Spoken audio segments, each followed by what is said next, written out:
Ian Lovejoy from Manassas. Oh, it's a Manassas party. My friend Ian, how are you? Unbelievable. I know Ian very well. Council member from Manassas. Ian, you're not going to believe this, dude. I'm doing my Godzilla Open America tour in the belly of the beast here in New Jersey. We're right in the middle of our show. We're in their dining room area because it's not really open, only for special guests. And who do you think pops in for breakfast? Like just off the street, comes in for breakfast, Mike Penders from Manassas. And now we got Ian Lovejoy from it. It's like a Manassas convention. Can you believe it? It is the dream team. What? I mean, this was all unplanned. I had no idea Ian was coming on. I think DJ or somebody tried to get you on, and I forgot. You're not even on the schedule, so I forgot you were coming on. And Penders just like strolls in for a cup of coffee. Ian, did you hear me tout you as the best city councilman in the city of Manassas? No, he wasn't on the line. Oh, all right. So he's the best city councilman? Yeah, in the history of the city of Manassas. Yeah, but he got beat by a I communist. know. We talked about that. It's Tommy Lee from the CCCP beat him.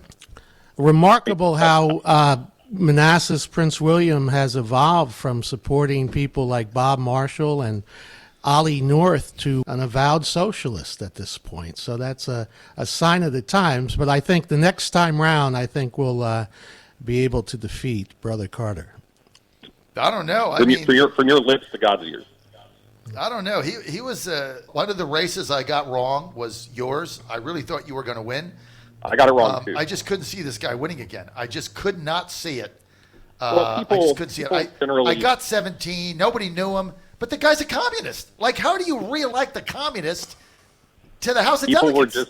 People were just looking past all of the individual narrative and straight to party line, and it was a good race. We worked hard. Everyone on my team worked hard. I was really proud of everybody in the race that we ran, but it was just, you saw how it was throughout the Commonwealth. It was well, Ian, I never saw anyone run a better campaign than you did in terms of your communication, your outreach, pounding the pavement. Unfortunately, in a small jurisdiction like this, getting out the vote and outside forces can really motivate a certain turnout in certain communities. Absolutely. And we have to be able to overcome that in the next election. So, Mike, why are you in New Jersey? That part. Why am I in New Jersey? Yeah, Mike, why are you in New Jersey? Well, I'm traveling a lot of places, but this is the ancestral home of the Penders. In fact, my grandparents had a motel in Wildwood. I grew up down the Jersey Shore, Stone Harbor, New Jersey, just a couple miles from here. And before I moved to Manassas some 27 years ago, I was a prosecutor in Newark, New Jersey, before I came down to the federal government. And so I have deep roots here in New Jersey. Well, I will hold down the home fort here in the city. We got two Manassas people in Cape May. I just can't believe the odds on it.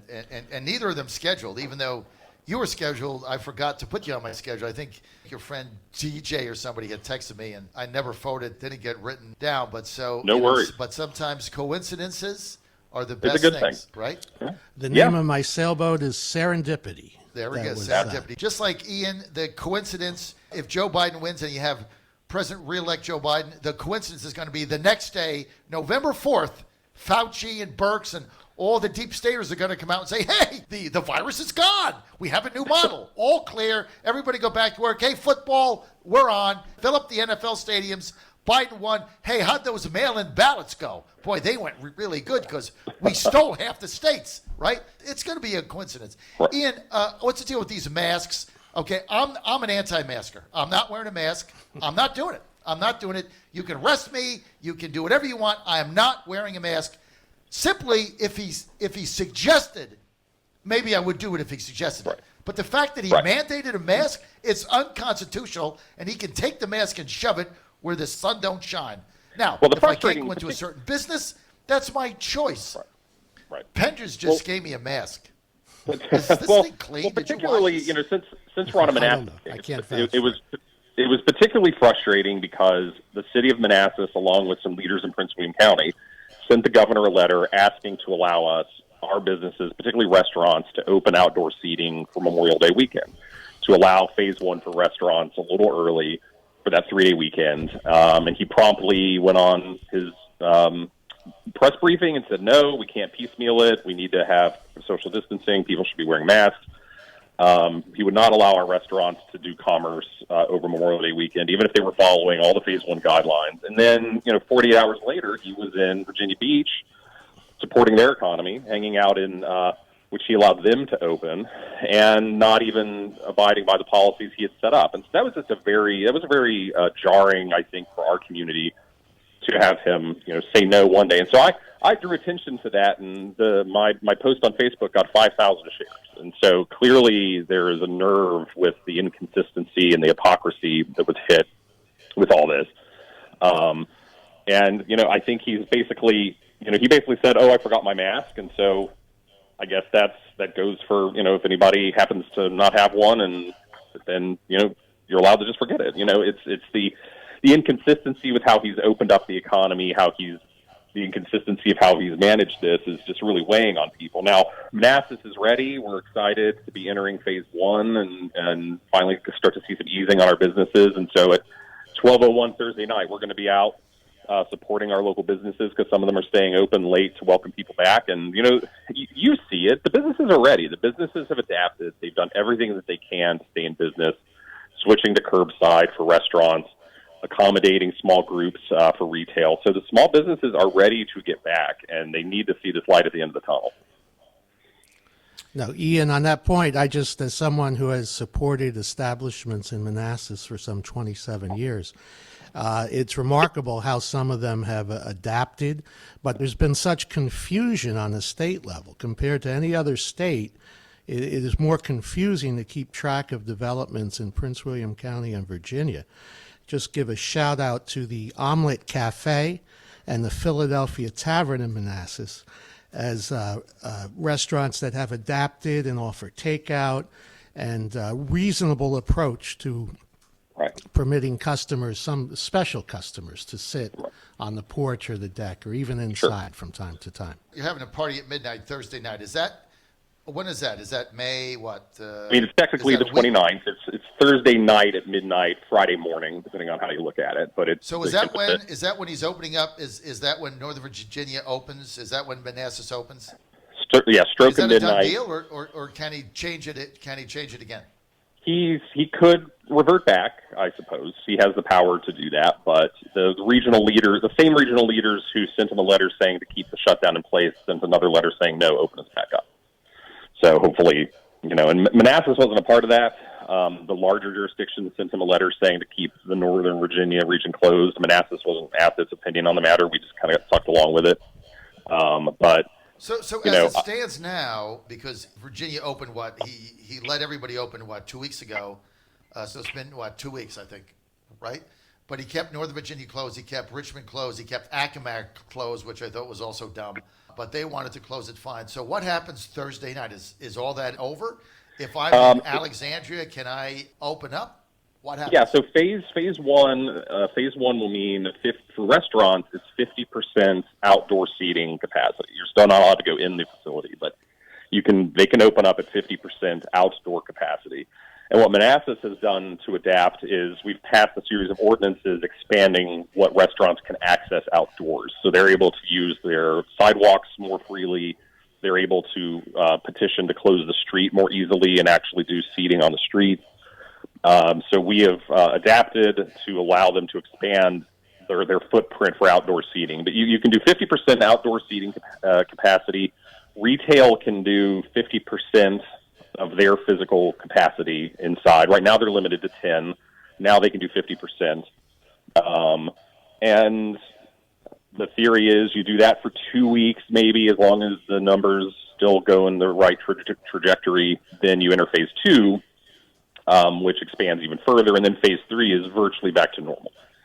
So if the trends continue, it's kind of a 4 week or 6 week course to essentially getting back to what we would consider normal. But our businesses are, they'll take what they can get at this point. All right, I got to read a couple of texts I got. One is from Cole in Richmond, who says, John, social distancing is the best thing that ever happened to a food truck. This way, you don't have 15 blankers, bad word, crowding you at the window trying to read the menu. Okay, so he's happy about that. Taurus Rogers in Manassas. What is this? Like the entire city of Manassas is doing it? He says, Absolutely. John, help me understand why the GOP is fighting mask wearing so hard. Why?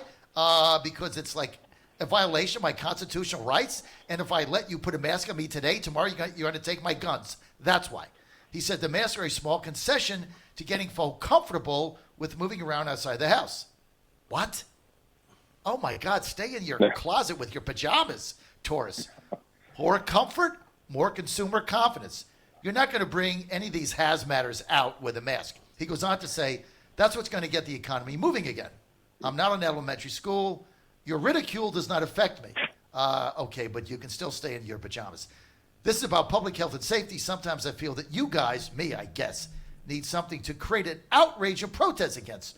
No, I just don't want some stupid governor telling me what I have to do and can't do. Because the first step is wear a mask. The next step is contact tracers, bang on my door, and take away my guns, which there's a lot of them. Dangerous game, he says, my friends. So we don't agree on that. However, here's what we do agree on, Taurus. He goes on to say, why don't you use some of your outrage to speak on these black males being killed in the streets by modern-day lynch mobs or the police? I'd ride with you all day on that one. Okay, that show is coming soon, Taurus, and thank you for that. Mike Penders, he's got a way in here, Mike. Well, yeah. By the way, Mike gave me a mask, but I'm not sure this is a hygienical. Is this hygiene? Is this mask clean? Did you wash it? You have to make your own decision based on the science. No way, John. I'm going to put that thing on my face. I can't vouch for the That was in your pocket. chain of custody. Well, God there you go. God knows where this mask was. Well, that's one thing. If you don't keep your mask clean, it can actually spread the infection. It does more harm than good. It may, but as someone who was a prosecutor, a homicide prosecutor in Newark, New Jersey, I guess 27 years ago. That's a long time. But this in Minneapolis, this event, as someone who supports law enforcement almost universally, this was a horrible event, and there was no excuse for that use of force under those circumstances. And those cops were fired, but they're going to be prosecuted. The way it's all on they're tape. going to jail. Yeah, they're going to jail. Yeah. So, as a supporter of law enforcement, there's nothing worse than people who abuse that police power. As Governor Murphy would say, there are a certain percentage of cops who are knuckleheads, and they use the power inappropriately, and there's no place for that in law enforcement, which is where the Constitution hits the rubber of the road. Well, then you look at what amounted to a lynching of an innocent man in South Georgia. I mean, that's just something here is not right. I can't go into that now. We're out of time, but I want to thank everybody for being with us. Ben Scola from Scola BYOB. Thank you, Ben. A pleasure. I want to thank Mike Pender for popping in off the street from Manassas. I want to thank Taurus from Manassas for writing in. It's like a Manassas party. Also want to thank, of course, our host, Lorraine Nichols. Jerry, thank you for being so sweet to us also.